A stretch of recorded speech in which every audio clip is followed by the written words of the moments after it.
Bienvenidos a Sector del Terror. Antes de comenzar el video me gustaría saber de dónde nos escuchan. Os leo en comentarios. La noche olía a concreto húmedo y aceite quemado. Tacuba, a las 2 de la mañana, era un esqueleto de luces parpadeantes y sombras alargadas. Mis pasos resonaban contra el andén desierto, un eco solitario que se perdía en los túneles. No era un hombre fácil de asustar. Después de años trabajando como guardia de seguridad en el metro, las historias de apariciones y murmullos en la oscuridad no eran más que eso, historias. Pero esa noche algo era distinto. El aire estaba más frío de lo habitual, como si el invierno hubiera decidido colarse antes de tiempo entre los azulejos rotos y las paredes desconchadas. Las luces titilaron una, 2 veces y por un momento todo quedó sumido en una penumbra inquietante. Mis compañeros siempre decían lo mismo. En la última corrida, cuando las luces fallan, aparece ella, una mujer sola, llorando. Nunca les creí. Hasta ahora me detuve en medio del andén, ajustando la linterna contra mi pecho. El haz de luz tembló, como si algo la hubiera rozado. Respiré hondo. Estás imaginando cosas, Roberto, pero el silencio era demasiado denso, demasiado consciente. Y entonces, entre el zumbido lejano de los cables eléctricos, lo escuché. Un sollozo. No era un sonido humano, no del todo. Era algo roto, arrastrado desde algún lugar donde el tiempo ya no importaba. Me giré lentamente, la linterna barriendo las bancas vacías, los anuncios descoloridos. Nada, pero el llanto seguía ahí. Y entonces, en el borde de mi visión, una figura se materializó. No había llegado caminando, no había entrado por ningún acceso. Simplemente estaba allí como si siempre hubiera estado allí, esperando a que yo la viera. Una mujer, vestido largo, oscuro, empapado en sombras, cabello que caía en mechones desordenados sobre su rostro y sus ojos. Dios, sus ojos no me miraban, no me veían, estaban clavados en algún punto entre este mundo y otro, perdidos en un dolor que no tenía nombre. El aire se espesó, mis pulmones ardieron, quise retroceder, pero mis piernas no respondían. Ella no se movió, solo siguió llorando, y supe con una certeza que me heló la sangre que esa no era la última corrida del metro, era la mía. El sonido de su llanto se aferraba al aire como una enfermedad. No era un gemido lastimero, sino algo más profundo, más antiguo, como si el dolor mismo hubiera aprendido a respirar. Me quedé inmóvil, paralizado entre el instinto de huir y la absurda necesidad de acercarme. ¿Estaba realmente ahí? Las luces volvieron a parpadear y por un segundo la estación entera desapareció. Cuando la claridad regresó, ella seguía en el mismo lugar, pero ahora su cabeza estaba ligeramente inclinada, como si algo en la oscuridad del túnel hubiera captado su atención. El viento frío que ascendía de las vías me recorrió la espalda. No había tren programado a esta hora, ninguno, y sin embargo, un rumor lejano comenzó a crecer, un crujido metálico que no pertenecía a ningún vagón que yo hubiera escuchado antes. El llanto de la mujer se intensificó.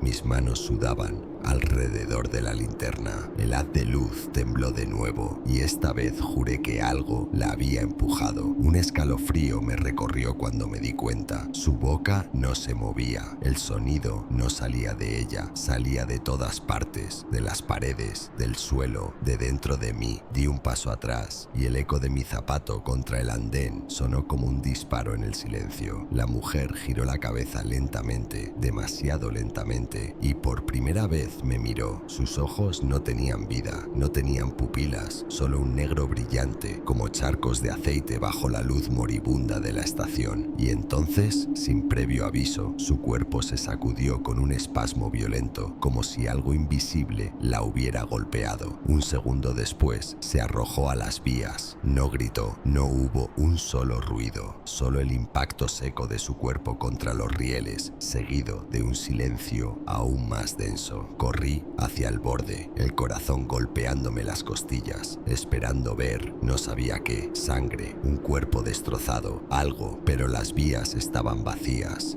No había rastro de ella. Y entonces, desde las profundidades del túnel, el sonido de un tren que no debería existir comenzó a acercarse. El rugido del tren fantasma crecía, vibrando en mis huesos como una corriente eléctrica. Las luces de la estación parpadearon de nuevo, esta vez con violencia, proyectando sombras que se retorcían en las paredes como cosas vivas. Me aparté del borde del andén, pero no pude evitar mirar una última vez hacia las vías, vacías, solo rieles oxidados y el viento helado que subía del túnel. El llanto había cesado. Ahora solo quedaba ese sonido, el tren, acercándose cada vez más, aunque sabía que no había ningún convoy programado para pasar a esta hora. Mis piernas temblaban, tenía que avisar a control, tenía que hacer algo, pero cuando intenté moverme, algo me detuvo. Un susurro. No venía del túnel, venía detrás de mí. Giré lentamente, la garganta seca, los músculos tensos como alambre de púas. Ella estaba ahí, otra vez, en el mismo lugar donde la había visto por primera vez, como si nunca se hubiera movido, como si nunca se hubiera arrojado a las vías. Pero esta vez su cabeza estaba erguida y me miraba fijamente. El miedo me atravesó como un cuchillo cuando me di cuenta de lo que estaba mal. Su boca no tenía labios, solo un vacío negro, una hendidura grotesca que se extendía desde la nariz hasta la barbilla, como si alguien los hubiera arrancado a mordiscos. Dentro de esa oscuridad, algo se movió.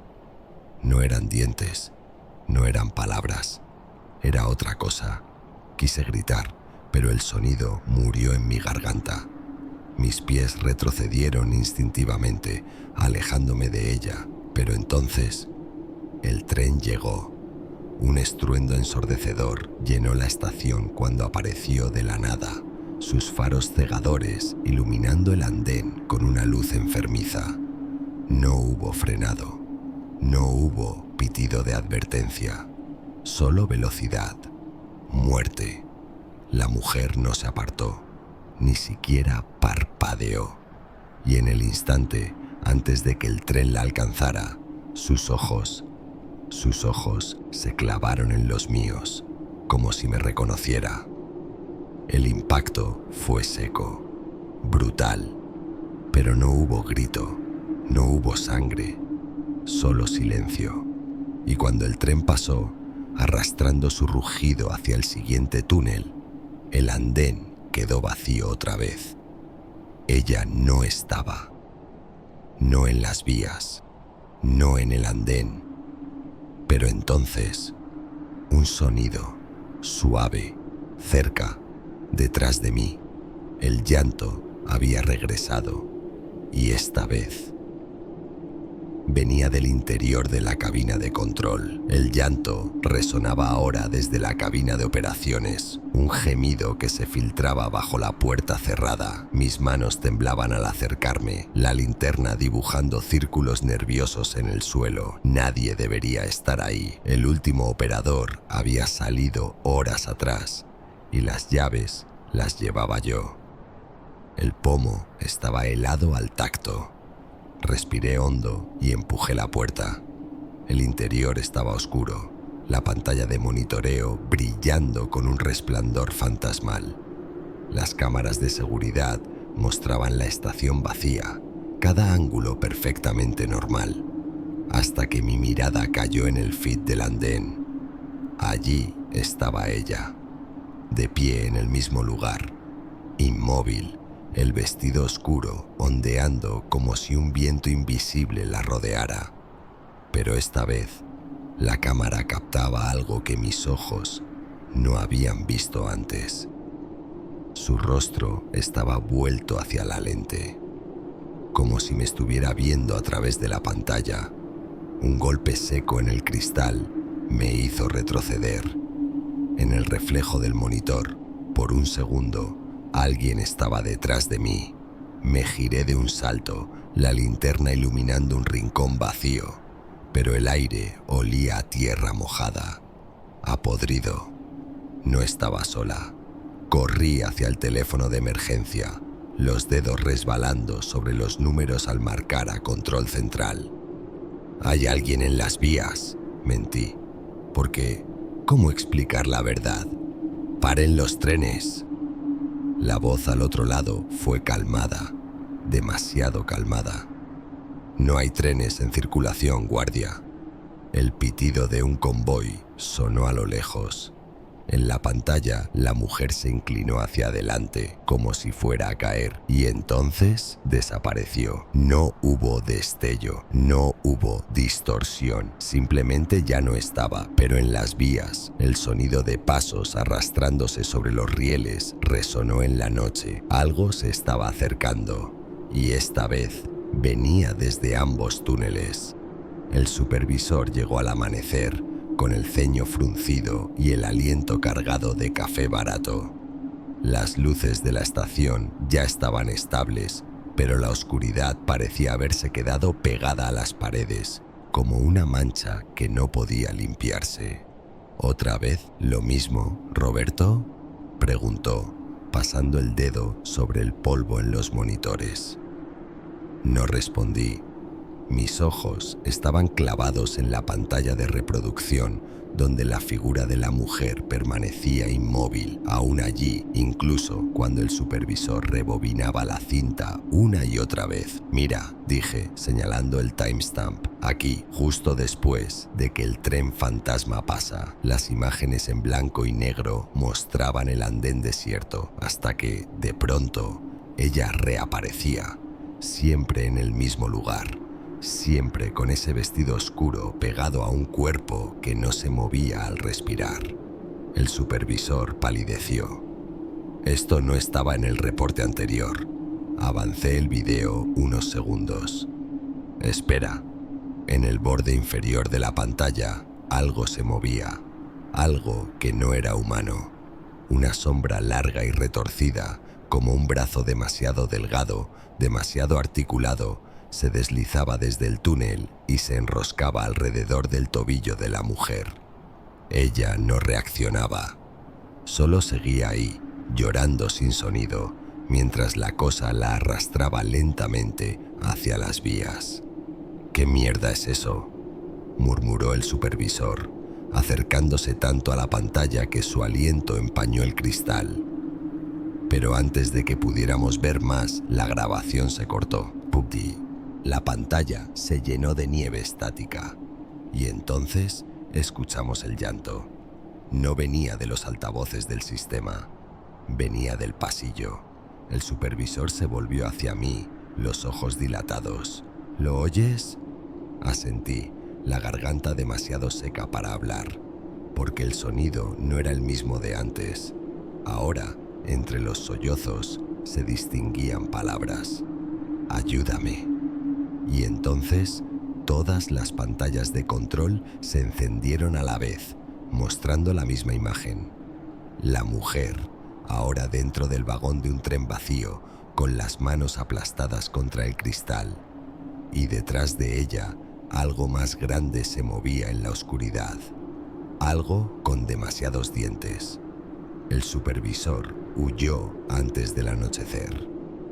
«Esto está más allá de mi salario, Roberto», fueron sus últimas palabras antes de desaparecer por el torniquete de salida. No lo culpo. Después de lo que vimos en esas pantallas, cualquier hombre cuerdo habría hecho lo mismo, pero yo no podía irme, no todavía. Algo me ataba a esta estación, a ella, como si su dolor se hubiera enredado en mis venas. Esa noche revisé los vagones estacionados uno por uno, mi linterna cortando la oscuridad oscuridad como un cuchillo. El aire olía a metal viejo y electricidad estática. Cada paso resonaba demasiado alto, como si el tren mismo contuviera la respiración. Fue en el vagón 7 donde lo vi. Al principio pensé que era un defecto en el cristal, una mancha oscura, apenas perceptible, en el reflejo del espejo al fondo del pasillo. Pero cuando me acerqué, la mancha se movió. Era ella, no de pie en el andén como antes, sino dentro del vagón, sentada en uno de los asientos, la cabeza gacha, el cabello cubriéndole el rostro. El corazón me golpeó las costillas. Me giré de golpe, iluminando los asientos vacíos con la linterna. ¿Quién está ahí? Mi voz sonó quebrada, ridícula en el silencio. Nadie respondió, pero cuando volví a mirar el espejo, ya no estaba sola. Una figura alta, demasiado delgada, se erguía detrás de ella. Sus manos eran manos posadas sobre sus hombros como un dueño reclamando su propiedad. El reflejo parpadeó, y de pronto yo también estaba en el espejo, no frente a él. Dentro, sentado al lado de la mujer, mientras esa cosa inclinaba su cabeza, demasiado larga, demasiado flexible, hacia mi oído. Pude sentir su aliento, frío como el interior de una tumba, incluso a través del cristal. Retrocedí tan rápido que tropecé con los propios pasos, cayendo contra las puertas del vagón. La linterna rodó por el suelo, su haz iluminando por un instante el espejo. Vacío. Pero en el cristal de la ventana frente a mí, su mano apareció primero, pálida como un pez de aguas profundas, golpeando el vidrio desde dentro. Tap, tap, tap. El llanto comenzó de nuevo, esta vez no desde el andén, desde mis propios oídos, y supe, con una certeza que me heló el alma, que la próxima vez que las luces parpadearan, ya no estaría mirando su reflejo. Estaría ahí dentro con ella. Las luces del vagón parpadearon. Un segundo de oscuridad, un susurro de estática en el aire. Cuando la luz regresó, el reflejo ya no era mío, era el suyo. Su rostro, pálido y desfigurado, ocupaba ahora el cristal donde mi imagen debería estar. Aquella boca sin labios se abrió en un grito silencioso, y en el abismo negro de su garganta algo se movió. Retrocedí hasta chocar contra las puertas opuestas, pero ya no había salida. Los vidrios de todas las ventanas comenzaron a empañarse, uno tras otro, como si algo enorme estuviera respirando dentro del vagón. El frío me trepó por la espalda, agujas de hielo perforando hasta los huesos. Entonces lo oí. A lo lejos, el chirrido de rieles que no se habían usado en años. El tren fantasma se acercaba. Corrí hacia la cabina del conductor, mis pasos resonando en el pasillo cada vez más largo. Las paredes parecían estrecharse, los asientos multiplicarse. El vagón se extendía como si el tren mismo estuviera creciendo en la oscuridad para tragarme vivo. Al voltear, vi las siluetas, figuras sentadas en todos los asientos ahora, cabizbajas, inmóviles, pasajeros que no habían estado allí un minuto antes. El tren apareció de repente en la ventana frontal, sus faros cegadores iluminando mi terror. No venía por las vías, venía por mí. El impacto nunca llegó. En lugar de eso, un silbido agudo llenó el aire cuando las puertas del vagón se abrieron detrás de mí. Allí, en el umbral, ella esperaba. Su vestido ahora hecho jirones, su cabello cubierto de algo oscuro y pegajoso. Y detrás, en la penumbra del tren, aquellas cosas se alzaban, demasiado altas para caber bajo el techo, sus extremidades dobladas en ángulos imposibles. «Es hora», susurró la mujer, su voz un eco de 1000 lamentos. Sus dedos, fríos como la muerte, se cerraron alrededor de mi muñeca. Y entonces, por primera vez, pude verlo todo. El andén infinito, los pasajeros sin rostro y el viaje interminable que me esperaba. Las luces parpadearon una última vez. Cuando se encendieron, el vagón estaba vacío, pero afuera, en el andén de la estación Tacuba, las cámaras de seguridad captaron algo nuevo. Una segunda figura junto a la mujer del vestido oscuro. Una silueta familiar. La mía. Han pasado meses desde aquella noche. Ya no trabajo en el metro, pero el tren nunca dejó de llegar para mí. Ahora lo escucho todas las madrugadas, a las 3:33 exactas, su silbido lejano atravesando las paredes de mi departamento como si no existieran. A veces, cuando el insomnio me vence, me acerco a la ventana y lo veo, ese convoy maldito detenido en medio de la calle, sus faros apagados, sus ventanas empañadas por el aliento de los que viajan dentro. La mujer está siempre ahí, de pie en la puerta del primer vagón, esperando, pero ya no está sola, porque ahora hay otra figura junto a ella, uno que lleva un uniforme de guardia de seguridad, uno que tiene mi rostro. Los vecinos dicen que me ven caminar en sueños por las noches, murmurando sobre rieles y horarios que no existen. A veces despierto con tierra negra bajo las uñas, con el olor a aceite quemado impregnado en mi piel. El psicólogo del trabajo insiste en que es estrés postraumático, pero yo sé la verdad, porque hay días en los que el reflejo en el espejo tarda un segundo demasiado en imitar mis movimientos. Noches en las que mis manos parecen demasiado pálidas y cada vez que cierro los ojos veo el andén infinito, los túneles que se retuercen como intestinos y a ellos, todos los que vinieron antes, todos los que, como yo, intentaron ayudar. Ahora sé por qué la mujer llora. No es por el dolor de su muerte, es por la culpa de traernos. El tren se detiene frente a mi edificio, más seguido ahora. Las puertas se abren sin sonido, invitándome a subir. Pronto lo haré, porque cada mañana, cuando me miro al espejo, mi reflejo tiene un poco menos de labios, y en el fondo de mi garganta, algo negro y viscoso comienza a moverse. El último tren está por llegar y esta vez no me bajaré.